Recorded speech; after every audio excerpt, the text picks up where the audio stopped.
পরে তুই এটা কি কাম করলি? তুই তো আরেকটু হলে আমার ভাইয়ের মাথাটা ফাটা ফেলাইতি। ভাইজান আমি তো ইচ্ছে করে মারি নাই, আমি তো ঘর ঢুকলে মারতে গেছি। নাম নিচ্ছে না, ওরে মারতে যায় ভাইজান আপনার দিকে চলে গেছে। আমি সরি ভাইজান, আমি দেখি নাই। যত দোষ ওই নন্দ ঘোষ, তাই না? এই তোর আমি চিনি না? তুই এলাকার সবচেয়ে বড় বান্দর, আর তোর ডরে যে কটা বান্দর আছিল সব পলাইছে। তোর ডর ভয় লাগে না? দেখেন ভাইজান, এই পরি কোনো ভয় ডর করে কোনো কথা বলে না।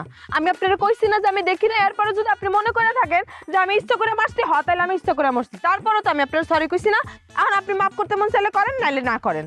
এই যে আপনার ভাই খাম্বার মতো এনে দাঁড়ায় ছিল কেন? সে যদি একটু সইরা দাঁড়াইতো তাইলে তো আর লাগতো না যায়। এই তুই কি করলি? তুই আমার ভাইরে খাম্বা কইছস? তুই জানোস আমার ভাই বিদেশি, দুবাই থেকে আসছে, আর বাড়িতে যাইতে না যাইতে তুই মাথা ফাটাই দিতে নিছিলি। আমার ভাই কি ফাটা কপাল নিয়ে সারা জীবন ঘুরতো?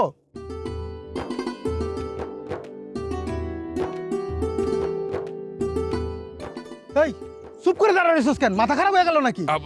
ভাই বাদ দাও না, মেয়ে মানুষ এইভাবে ধমক দিয়ে কথা বলতে হয়? তাড়াতাড়ি বাড়ি চলো, কত বছর পর আমি বাড়িতে আসছি, মার চেহারাটা দেখি না, আমি না আর সহ্য করতে পারতেছি না। চলো। চল।